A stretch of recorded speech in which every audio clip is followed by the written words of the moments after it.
They sent a crew to demolish my lake cabin for not paying HOA fees. The only problem? I'm not even in the HOA. They rolled up with a backhoe and tore apart the home I built with my late wife, all while the HOA president watched with a smile. She thought she was running over some poor old man to steal his lakefront property. What she didn't know was that while her crew was tearing down my walls, my kids were already on their way, and my whole family are federal agents. What happens when a power-tripping HOA that loves to break the law accidentally targets the one family that enforces it for a living? Drop a comment below with where you're watching from, because this story of revenge is one for the books. The mist over the lake that morning was just how I liked it, cool and quiet, hanging low over the water like a soft gray blanket. I took my first sip of coffee, the good stuff I grind myself, and felt the warmth spread through my hands.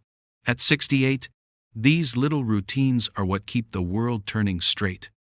Out on the dock, the old wood was damp under my slippers, and the only sound was the gentle lapping of water against the pilings. This was my peace. My wife Sarah and I built the cabin behind me with our own two hands, right down to the little boathouse at the end of this dock. It wasn't just wood and nails, it was 30 years of memories soaked into the grain. I was halfway through my coffee when I saw it. There was something bright orange tacked to the boathouse door. It looked angry against the calm gray morning. I walked closer, my stomach tightening just a little.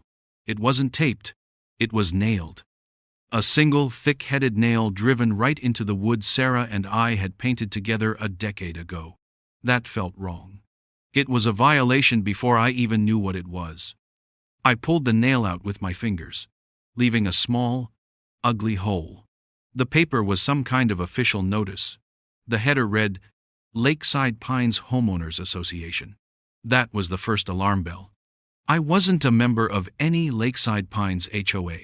My property line stops a full half-mile from their manicured little kingdom. My grandfather bought this land clear and free, and the deed I had locked in my file cabinet confirmed it.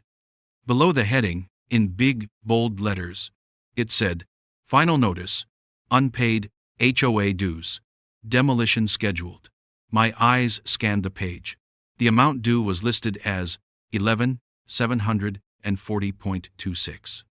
The number was so specific, so official-looking, that it was almost convincing. It listed a dozen different violations, things like unapproved siding color and non-compliant dock maintenance. The dock I was standing on, the one I'd replanked myself last summer. But the worst part was at the bottom. Deadline, 3 days. 3 days. Or they claimed they had the right to tear my boathouse down. My first thought wasn't anger, it was confusion. This had to be a mistake, a clerical error. Someone in an office must have clicked the wrong address on a map. That happens. I went back inside, set my coffee down on the counter, and looked at the number listed for the HOA secretary. I dialed it, expecting a quick and sensible conversation. A woman answered on the second ring, her voice smooth and sugary, like she was selling something. Lakeside Pines, this is Marla. How can I help you? I explained who I was, and the notice I'd found nailed to my door. I was polite. I said, Ma'am, I believe there's been a mix-up. My property isn't part of your association. She made a little tut-tutting sound. Oh, Mr. Weller. Yes, I see your file right here. It looks like you're quite a bit behind on your dues. She spoke as if I were a child who'd forgotten his homework. I held my ground. There are no dues because I'm not a member. The county plat map shows my property line is outside your jurisdiction. She sighed, a long, practiced sound of fake patience. Well, our records here show that your parcel was annexed 6 weeks ago following a community vote. I'm sure you received the paperwork, but don't you worry, she said, her voice dropping to a reassuring coo. I can see how this might be a shock. I'll flag it as a potential clerical mix-up. I assure you, it will be all fixed before any crew is scheduled to arrive. Her words were meant to calm me down, but they did the opposite. Something about the way she said community vote and annexed felt rehearsed and slippery. Still, she'd said she would fix it. I had to take her at her word.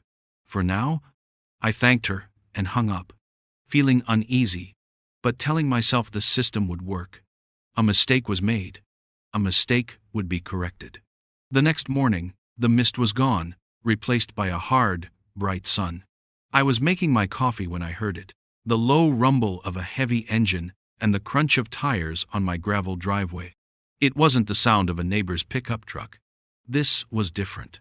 I walked to the front window and my heart sank. Parked right where my driveway meets the little access road was a big, dual-axle flatbed truck. On it sat a yellow backhoe, its hydraulic arm folded up like a sleeping insect. A man in a reflective vest and a hard hat hopped out of the truck's cab. He was big, burly, with a face that looked like he rarely smiled. He walked toward my front door, holding a clipboard. I met him on the porch. "Can I help you?" I asked, keeping my voice steady. He grunted, not looking me in the eye. He just pointed a thick finger at my cabin. "Tom Weller?" "I am," I said. He nodded slowly. "I'm Ted, the foreman with Kruger Demolition. We've got a work order here to take down that boathouse." He tapped his clipboard. "And if the site isn't cleared, we start on the main cabin." I stood there, stunned. "There's a mistake. I called yesterday.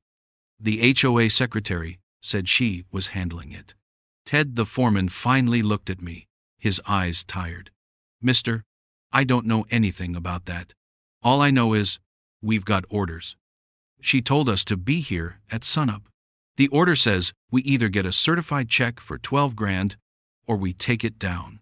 He jerked his thumb back toward the backhoe. "And that thing starts easy." The foreman's words hung in the air, heavier than the diesel fumes from his truck. This was real. The sugary voice on the phone was a lie, and the proof was a 10-ton piece of machinery sitting in my driveway, ready to turn my life into splinters. For a moment, I just stared at him, my mind racing. Arguing with this man was pointless. He was just a tool, like the backhoe he brought with him. He was following orders. I gave a slow nod, trying to look calmer than I felt. "All right," I said, my voice raspy. "Let me make a phone call." I turned, without waiting for a reply, walked back inside, and locked the deadbolt. The click of the lock sounded loud in the quiet house. My hands were trembling slightly. I needed to call someone who wouldn't just tell me it was a clerical error. I needed someone who knew how to deal with bullies, who hid behind rules they wrote themselves. I dialed my oldest, Dana. She picked up on the first ring, her voice crisp and clear. "Dad, you okay?" I explained everything, the orange notice, the phone call with the woman named Marla, and now the backhoe parked 20 feet from my porch. I tried to keep my voice even, but she could hear the strain. She didn't interrupt. When I was done, there was a short, sharp silence on her end. When she spoke again, her tone had changed. It was the voice she used when she wasn't just my daughter anymore. It was the voice of Special Agent Weller. "Dad, listen to me carefully," she said, her words precise and deliberate. "Do not go back outside. Do not talk to the foreman. Don't say another word to them. Go to every window and take a picture with your phone. Get the truck, get the backhoe, get the license plate on both. If you can get a clear shot of the man, do it. Then go to your file cabinet. Find the deed to the property and the last property tax bill you paid. Find the survey you had done when you built the boathouse. I want you to take a clear picture of every single page. Every one. Do you understand?" I did. This was a script, a procedure. I was a retired electrician. I understood, following a checklist. "Yes," I said. "Good," she replied. "Email them to me right now. Then I want you to get in your car and drive to the county clerk's office. Be polite, be calm, ask for a certified copy of the current official plat map for your parcel. Don't just look at it. Get the certified copy. It'll cost a few dollars. Pay it. That piece of paper is your shield. I have to go, but I'll call you back as soon as I have something. I love you, Dad. Now do it." The line went dead. The call couldn't have lasted more than 3 minutes, but it had changed everything. Fear was being replaced by focus. I had a mission. I spent the next hour following her instructions to the letter. I was methodical. I photographed the demolition truck from the kitchen window, the living room window, and the upstairs bedroom, zooming in on the license plate until the numbers were perfectly clear. I photographed the foreman, who was now leaning against his truck, smoking a cigarette, and looking bored. Then I went to the old metal file cabinet in my office. Inside, tucked in a folder labeled House, was every piece of paper that proved this land was mine. The original deed from my grandfather, signed in 1962. My deed, signed when I inherited it. The blueprints for the cabin. And the official county survey from 30 years ago, its lines clear and undeniable, showing my property ending hundreds of yards from where the Lakeside Pines HOA even began. I laid each one out on the kitchen table and took pictures, just as she'd said. I made sure my phone's setting to display the date and time on each photo was turned on. Document everything. That was the rule.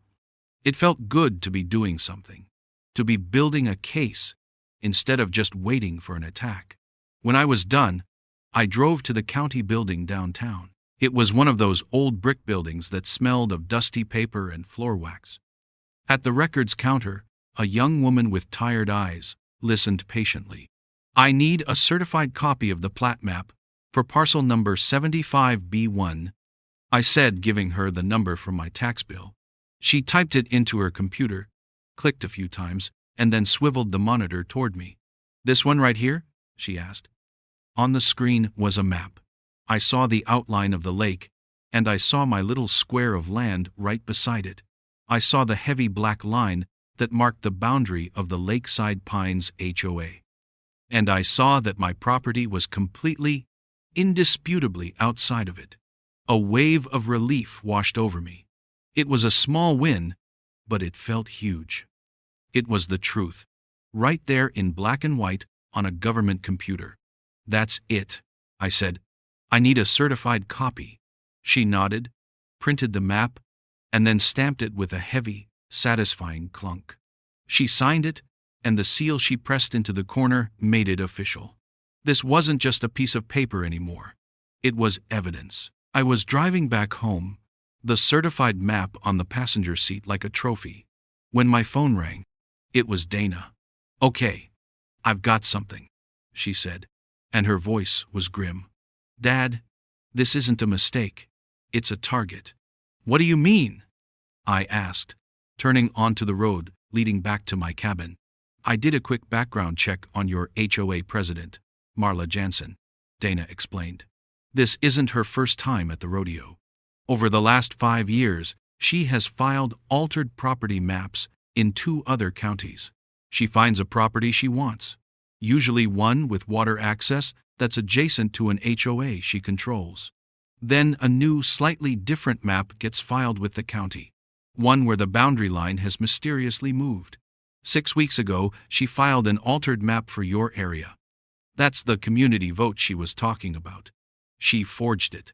My hands gripped the steering wheel. The sugary voice on the phone now sounded sinister in my memory. The polite-sounding secretary wasn't just mistaken. She was a predator. This entire thing, the notice, the fees, the threat of demolition, it was all a calculated attack, designed to make me panic and either pay or sell. As I pulled into my driveway, the demolition truck was gone. The foreman and his backhoe had vanished. For a second, I felt a flash of hope, thinking my trip to the clerk's office had scared them off. But then I looked at my house, and I saw him. A man in a collared shirt with the Lakeside Pines logo was standing on the road, partially hidden by a tree. He was holding a camera with a long telephoto lens, and it was pointed directly at my living room window. He was taking pictures, documenting my violations from a distance. The realization settled in my gut like a block of ice. They weren't gone. They were just getting started. Dana was right. This wasn't a clerical error. This was targeted harassment. And I was the target. The man with the camera was gone by the time the first black sedan pulled into my driveway. I knew it was Dana before she even stepped out. She moved with a purpose that you don't forget. She wasn't my little girl coming for a weekend visit. This was a federal agent arriving at a scene. She gave me a firm hug on the porch, her eyes scanning the property over my shoulder, taking in the house, the lake, the woods. "You did good, Dad," she said quietly. "The photos are perfect." A few minutes later, 2 more cars arrived, both dark, clean, and official-looking. My boys. Ray got out of the first one. At 38, my middle son carried himself with a quiet intensity he'd picked up in Homeland Security. He's a big man, but he moves silently. He just gave me a solid nod, his gaze already sweeping the area, checking the road, the tree line, a silent perimeter check that was second nature to him. The second car held Mark, my youngest. He bounced out with a different kind of energy, a postal inspector's restless curiosity. He gave my shoulder a squeeze. "Don't worry, Dad," he said with a small, confident grin. "Mail fraud, wire fraud. This Marla lady is stepping in it. Big time." They brought in briefcases and laptops. My old oak kitchen table, the one where they'd done their homework as kids, was suddenly a command center, the heart of our counteroffensive. It was time to go to war. Dana laid it all out like she was briefing a case. She took my certified plat map, the one from the county clerk, and placed it in the center of the table. "This is our foundation," she said. "The ground truth." Then, she placed another map beside it, one she had printed from the digital files the county had on record from a filing made 6 weeks ago. At first glance, they looked identical. But then Mark took a ruler and laid it across the 2 maps. The line was subtle.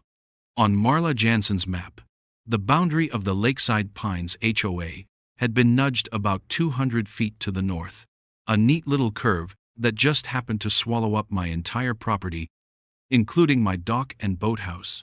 "She didn't just move a line," Ray said, his voice a low rumble. "She stole your land on paper." Next, Mark pulled out a document. "And this," he said, "is how she made it legal." It was the community vote Marla had mentioned on the phone. A single page, claiming the homeowners had voted to annex my land. Below was a list of signatures. Mark had already highlighted 3 of them. Frank Miller. He read, tapping the first name. "He died in 2018. I checked the public records. Joan Peterson. Stroke, 2020. Carl Beasley. He moved to Florida 10 years ago." My jaw tightened. These weren't just names. They were my neighbors. Frank had helped me put the roof on the cabin. Joan used to bring Sarah flowers from her garden. Marla hadn't just forged documents. She'd used the memory of my friends to do it. It was a special kind of evil. We sat there for a moment in silence, the 3 pieces of paper on the table telling a story of calculated criminal greed. My original deed, clear and simple. The forged map, the fraudulent vote. It was a paper trail of a crime in progress. Just as I was processing the sheer audacity of it, I heard the telltale rattle of the mail slot in my front door. I went to check it. On the floor was a crisp white envelope with the Lakeside Pines HOA logo on it. No stamp. It had been delivered by hand. My hands were steady now as I opened it. Inside was a new bill. Second notice. Fines doubled. It read. The original amount of nearly $12,000 was now crossed out. The new total was $23,480.52. They had added a new fine for non-compliance with exterior paint code. The color of my cabin, the same soft brown it had been for 30 years, was now apparently a $10,000 violation. It was so absurd, so brazen, that I almost had to laugh. They were just making it up as they went along, trying to bury me in fake debt, to create so much pressure that I would break. I brought the letter back to the kitchen table and laid it next to the other evidence. My kids looked at it, and a cold anger settled over the room. This wasn't about a boathouse or paint colors anymore. This was about whether a person's life, their home, can be taken away with nothing more than a few lies printed on paper. I looked from the fake bill to the solid truth of my grandfather's deed. I thought about what it means to own something, to have a place in the world that is yours. They think a line on a map is just something you can move, but it's not. It's tied to the ground it represents. You can't vote against gravity, and you can't just move a boundary line because you want a prettier dock. The next morning, the fight came to my front door again, but this time it wasn't quiet. It was 5:30 a.m., still dark out, when a tremendous bang and the screech of tortured metal jolted me out of bed. It sounded like a car crash in my driveway. I rushed to the window and saw the taillights of a massive truck pulling away. It had left something behind. A 30-yard dumpster, the kind you see at major construction sites, was dropped squarely at the end of my driveway, completely blocking it. It wasn't just blocking my car. It was positioned so that no vehicle, not an ambulance or a fire truck, could get in or out. This was a cage. I could see a sign spray-painted on its rusty red side. Property of Lakeside Pines HOA, debris removal. They were calling my life debris. I didn't panic. The initial shock quickly hardened into a cold, methodical anger. My kids were already up, drawn by the noise. Ray stood at the window, his arms crossed, his face a stony mask. He saw it not as an inconvenience, but as a tactic, a barrier, a threat. "They're trying to box you in, Dad," he said, his voice flat. "Make you feel helpless." But I wasn't helpless. I was documenting. I picked up my phone, but before I did anything else, I showed Mark my system. It was simple, the way an old electrician likes things. "See?" I said, holding up my phone. I don't use any fancy apps. I just open the Notes app on my phone. I write down the date, the time, and what happened. 5:32 a.m. Large dumpster dropped, blocking driveway. Then, I take my photos. The dumpster, the license plate of the truck, if I can get it, its position. I make sure the timestamp is on in the camera's settings. It's proof. It was my how-to guide for fighting back. No jargon, just facts. Mark nodded, a flicker of appreciation in his eyes. Then he looked at the hand-delivered notice from the day before. He tapped the name at the bottom. Greg Purcell, HOA Treasurer. "All right," Mark said, a sly grin spreading across his face. "Let's see if Mr. Purcell wants to talk about his debris." He found the HOA's number and dialed, putting the call on speaker for us all to hear. He wasn't Mark Weller, U.S. Postal Inspector. He was just a concerned son. The phone was answered by a gruff, sleepy voice. "Yeah? Hello," Mark said, his voice friendly and polite. "I'm calling on behalf of my father, Tom Weller. We're just a little confused about this large dumpster that appeared in his driveway this morning, and we'd like to get it sorted out." There was a chuckle on the other end. "Sorted out? You pay the fine, it gets sorted out. Simple." It was Greg Purcell. He sounded exactly like a man who enjoyed his petty power. "I understand," Mark said, his tone still perfectly reasonable. "But we're trying to figure out what the fines are even for. This property isn't in your HOA." Greg laughed again, a wheezing, unpleasant sound. Says our paperwork, you are. And until you pay up, things are just gonna get more inconvenient. A lot more. And then, Mark laid the trap. "We just want this to stop," he said, putting a little desperation in his voice. "My dad's an old man. We don't want any trouble. We're thinking he should just sell the place and move." The line went quiet for a beat. We all held our breath. When Greg spoke again, his voice was dripping with smug satisfaction. He thought he was winning. "Well now," he said slowly, savoring the moment. That's the smartest thing I've heard all day. To be honest with you, kid, we'll make it so he wants to sell. It'll be a lot cheaper for him in the long run. Mark's eyes met mine across the kitchen table. He had him. A direct admission of their strategy. Harassment with the goal of forcing a sale. Mark ended the call politely, but the air in the room had changed. We now had a voice to go with the paper trail. Dana had been typing silently on her laptop the entire time. Without looking up, she said, "That's extortion. Combined with the mail and wire fraud from the forged documents, that's a federal case." But she wasn't ready to play that card. Not yet. We had to follow the proper local channels first. We would beat them using their own rulebook, but legally this time. Dana drafted a formal cease and desist letter.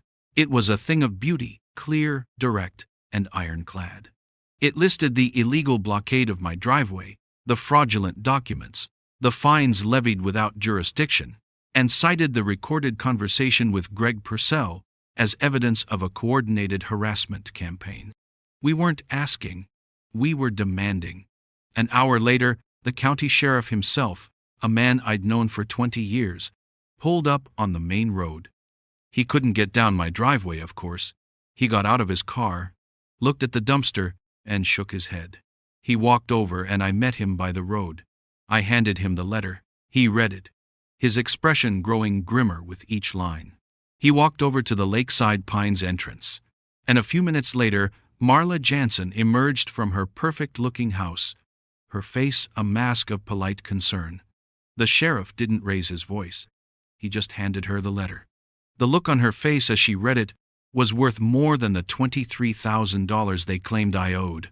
The sugary charm vanished, replaced by a flash of pure, unadulterated fury.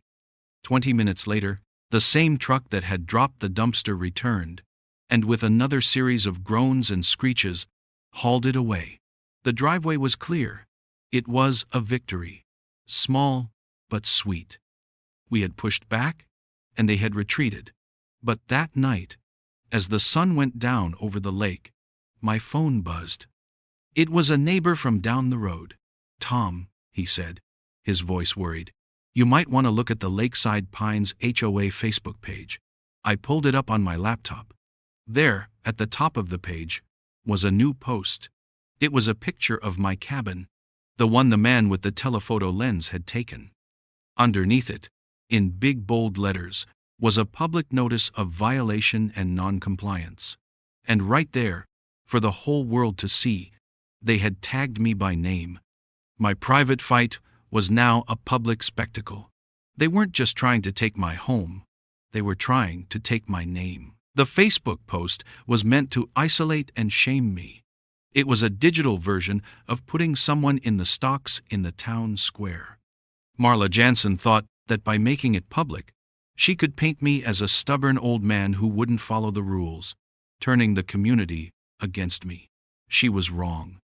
Instead of anger from my neighbors, I got phone calls. First from Bill, who lives 2 roads over. "Tom," he said, "I saw that post. It's garbage. They fined me $500 last month because my garden gnome was," and I quote, "not in harmony with the natural woodland setting." An hour later, another call. This time from a woman named Cheryl. They sent me a violation because my welcome mat was half an inch too wide. She told me, her voice trembling with anger. I thought I was the only one. The public shaming had backfired. Marla had shown her hand not just to me, but to everyone, and people were starting to see the pattern. But while the neighbors were getting angry, Dana was getting to work. The Facebook post was defamation, another log on the fire. But she was looking for the source of the rot. "This isn't about pride or power, Dad," she explained, her laptop open on the kitchen table again. "It's about money. It's always about money." She filed a Freedom of Information Act request with the state agency that oversees HOAs. A FOIA request is simple. It's a formal demand for public records. It says, you are a public-facing body, and the public has a right to see how you operate. Dana asked for the last 5 years of the Lakeside Pines HOA's financial filings, budgets, and meeting minutes. They had to comply. A week later, the documents arrived in a large digital file. Dana spent a full day at the kitchen table piecing it all together. The table was covered in spreadsheets she printed out, with lines of numbers and notes in the margins. I kept her supplied with coffee. Around 4 in the afternoon, she leaned back and let out a long, slow whistle. "Found it," she said. She turned the laptop toward me. It was a budget summary. For the last 5 years, under community maintenance, the HOA had spent over $500,000, but the line item for actual work landscaping, road repair, snow removal, only accounted for about half of that.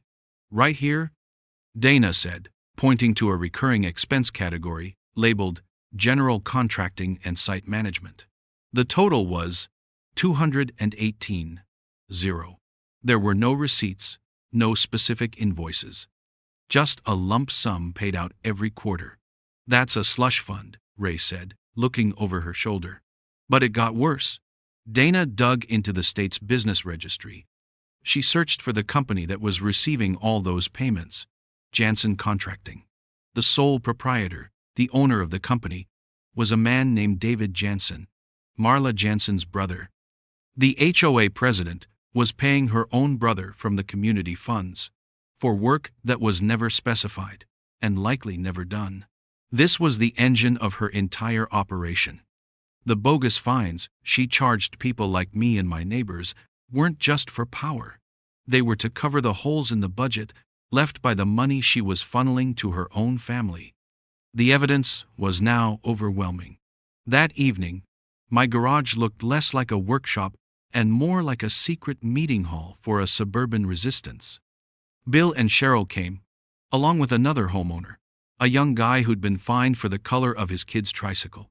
There were only 4 of them, but it felt like an army. They were nervous, but they were tired of being pushed around. I stood in front of them, with my kids beside me, and we laid out the proof on my workbench. The forged map, the fraudulent vote, Greg Purcell's recorded admission of harassment, and now, the financial records showing a clear pattern of embezzlement and self-dealing. We had them. We planned our next steps carefully. We would file a collective complaint with the state attorney general. We had enough evidence to demand the HOA's charter be revoked and the board dissolved. For the first time in weeks, there was a sense of real hope. We were organized. We had a plan. We were going to win. The meeting wrapped up around noon the next day. I felt good, solid. I needed to run to the hardware store in town to pick up some supplies, not for a project, just to have on hand. It was a normal Saturday errand. I was gone for maybe 2 hours. I heard it before I saw it.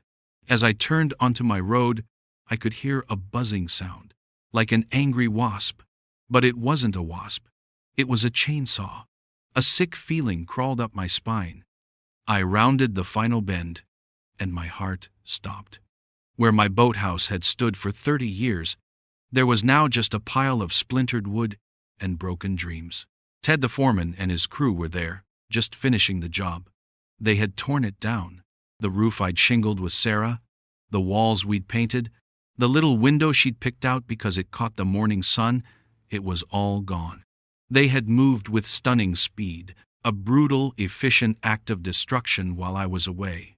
I stumbled out of my car, my legs weak. The foreman, Ted, wouldn't look at me. He just packed up his tools and motioned for his crew to get in the truck. They drove off, leaving behind the wreckage. I just stood there, staring at the empty space on the dock, the gaping wound where a piece of my life used to be. My neighbor Bill came running down the road. "Tom, I am so sorry.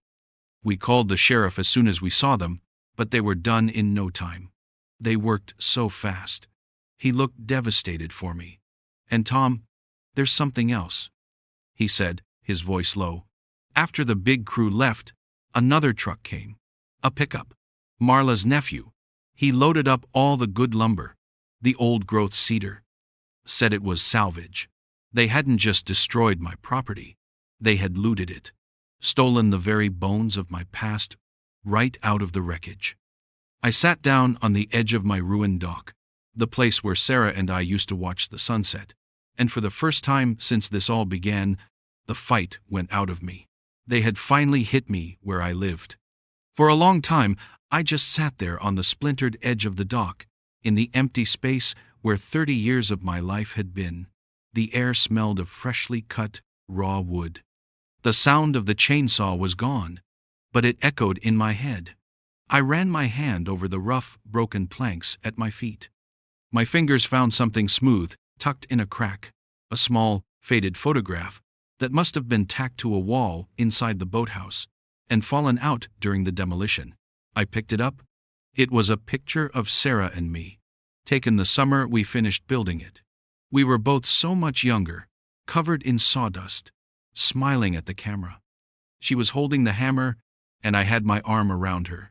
We were so proud, looking at her smiling face in that photo, and then looking at the pile of wreckage. Something inside me finally broke. It wasn't loud. It was a quiet, heavy collapse. The fight was gone.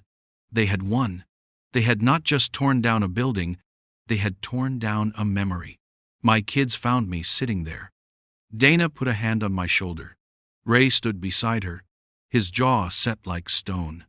Mark just looked at the debris field where the boathouse used to be, his usual quick-witted energy gone, replaced by a cold fury. They didn't offer empty comforts. They didn't say, "It's okay, Dad." They knew it wasn't. They just stood with me in silence. After a while, Ray spoke, his voice low and hard, a piece of gravel rattling in a steel can.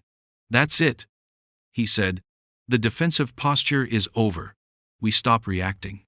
We start acting." I looked up at him. Then at Dana and Mark. I saw the same look in all their eyes. It wasn't just about defending my property anymore. They had made this personal. They had hurt their father. They had declared war on the wrong family. The shift was absolute. We went from defense to offense. That night, the kitchen table wasn't for legal documents. It was for planning. Ray took charge. This was his world now, surveillance and tactics. "She can't help herself," he said, talking about Marla. "She's a bully who needs to feel in control. She destroyed the boathouse. Now she'll be watching constantly to make sure you don't dare defy her by rebuilding. We're going to use that against her. We're going to bait her into walking into a trap she can't escape." The plan was simple, but brilliant in its understanding of our enemy. The next morning, I went to the hardware store and bought a dozen 2x4s and a sheet of plywood. I didn't buy enough to build a shed, just enough to make it look like I was starting to. I stacked the wood neatly on the dock, right where the old boathouse used to be. The stage was set. Step 1 was the bait. I spent an afternoon at the kitchen table with a pencil and a ruler, drawing up a set of decoy plans for a new and improved boathouse. I made them look detailed, adding notes in the margins like "exceeds county code" and "reinforced foundation." I left the plans spread out on my workbench in the garage, clearly visible through the window. It was an invitation for a nosy HOA president to come snooping. Step 2 was the trap itself. While I set the bait, Ray went to work. He had 4 small, motion-activated cameras. They were no bigger than a golf ball. He was an expert at this. He placed the first one inside a birdhouse that hung from an oak tree, its tiny lens peeking out of the entrance hole. It had a perfect, clear view of the dock and the new pile of wood. He put the second one under the eave of the garage, aimed directly at the window where the decoy plans were sitting. The third he tucked into a thick hedge bush that bordered the property line she would have to cross. The last one he placed inside my cabin, looking out the back window, capturing a wide angle of the whole yard. They were all linked wirelessly to a small, secure server he set up, and the feed went directly to his and Dana's phones. We would see anyone who set foot on my land, day or night. All we had to do now was wait. The next 2 days were tense. We checked the feeds constantly. We saw a squirrel run across the dock. We saw a UPS driver deliver a package. We saw Bill's golden retriever wander over to sniff the new lumber. Each time the motion alert pinged on Ray's phone, our heads would snap up, but nothing happened. I started to think, maybe we had overestimated her arrogance. Maybe destroying the boathouse had been enough for her. Then, on the third day, at 11:30 in the morning, Ray's phone pinged. He held it up. The image on the screen made my blood run cold. It was Marla Jansen. She had parked her car up on the main road and was walking down my driveway, bold as you please. She held a clipboard in one hand and her phone in the other, already taking pictures of the stacked lumber. She walked right out onto my dock, inspecting the wood like she had every right in the world to be there. After a moment, she turned and headed for the garage. Her eyes zeroed in on the window, exactly as Ray had predicted. She leaned in, trying to get a better look at the decoy plans on my workbench. She was trespassing. We had her. I looked at Dana, a silent question in my eyes. She just gave me a small, grim smile and nodded toward the driveway. Just as Marla raised her phone to take a picture through my garage window, I heard it. The sound of tires on gravel. It wasn't one car. It was two. Two black SUVs, the kind that don't have hubcaps, rolled silently down my driveway and came to a stop, perfectly blocking her exit. The trap was sprung. Marla Jansen was so focused on my garage window that she didn't hear the SUVs until they were already stopped. The quiet crunch of gravel under their heavy tires made her spin around. The smug, proprietary look on her face dissolved like sugar in hot coffee. It was replaced by a flicker of confusion, which quickly curdled into alarm. The doors of the lead SUV opened, and 3 people stepped out. They didn't look like HOA enforcement. They wore dark suits, their movements economical and precise. They were federal agents. Dana stepped out of the passenger side of the second SUV. She wasn't wearing a suit, just jeans and a plain blue jacket, but she moved with more authority than all of them combined. Marla's face, which had been pale with shock, suddenly flooded with indignant red. "What is the meaning of this?" she demanded, her voice a little too high. "This is private property. You are trespassing." Dana didn't answer her. She just walked calmly toward Marla, stopping a few feet away. I watched from my kitchen window as my daughter, the person I taught to ride a bike, stood there as the calm center of a storm she had created. While the agents from the first car fanned out to secure the scene, Dana just looked at Marla. "Ma'am," she began, her voice perfectly level, "while you are currently trespassing on my father's property, that's the least of your problems today." Just then, the county sheriff's car pulled in behind the SUVs, and the sheriff himself got out, holding a sheaf of papers. He nodded once to Dana, and then with 2 deputies, walked right past us, heading for the manicured entrance of Lakeside Pines and Marla Jansen's front door. He was serving the search warrants on her house and her home office at the exact same moment. Marla watched them go, her mouth slightly open. The illusion of her power was evaporating in the morning sun. She turned back to Dana, her eyes wide with a mixture of disbelief and fury. "You can't do this," she stammered. "I am the president of the Homeowners Association." Dana reached into her jacket and pulled out her credentials. She didn't flash them. She just held them open for Marla to see. "Marla Jansen," she said, and her voice was now stripped of any warmth, becoming the official voice of the United States government. "You have the right to remain silent. Anything you say can and will be used against you in a court of law. You have the right to an attorney. If you cannot afford an attorney, one will be provided for you." My daughter read a bully, her rights on the very dock her victim had built, on the spot where the evidence of her crime lay in a pile of splintered wood. Marla didn't scream or fight. All the bluster, all the sugary condescension, it all just drained away, leaving behind a hollowed-out woman who finally understood she had pushed the wrong person. One of the agents stepped forward with handcuffs. The crisp, metallic click as they closed around Marla's wrists, was the loudest sound in the world. The case that followed wasn't complicated. With the evidence my kids had gathered, it was like shooting fish in a barrel. The prosecution laid it all out. The altered plat maps filed with the county, the forged votes, with signatures from people who had been dead for years, the fraudulent notices delivered by hand to avoid mail fraud charges. A trick that my postal inspector son, Mark, explained to the court with professional clarity. Dana's team had recovered emails from Marla's computers. They showed everything. There was one she had sent to Greg Purcell, the treasurer, after I first called her office. It read, "The old man on the lake called. He knows the deed. Stall him. We need to make him sell before he figures it out. Don't worry about the law. We are the law here." That one email sealed her fate. They also had the HOA's financial records, the ones showing $218,000 in unaccounted funds paid directly to her brother's phantom contracting company. And they had Ray's camera footage, crystal clear video of her trespassing on my property to further her campaign of harassment. She had built a cage of fake rules for others, and we had simply used the real laws to lock her inside it. The judge was a no-nonsense woman who had seen her share of HOA tyrants.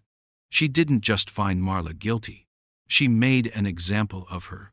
Marla Jansen was convicted of conspiracy, wire fraud, and extortion. Her right-hand man, Greg Purcell, seeing which way the wind was blowing, had confessed everything in exchange for a lighter sentence. The judge's restitution order was the final nail in the coffin of their little kingdom.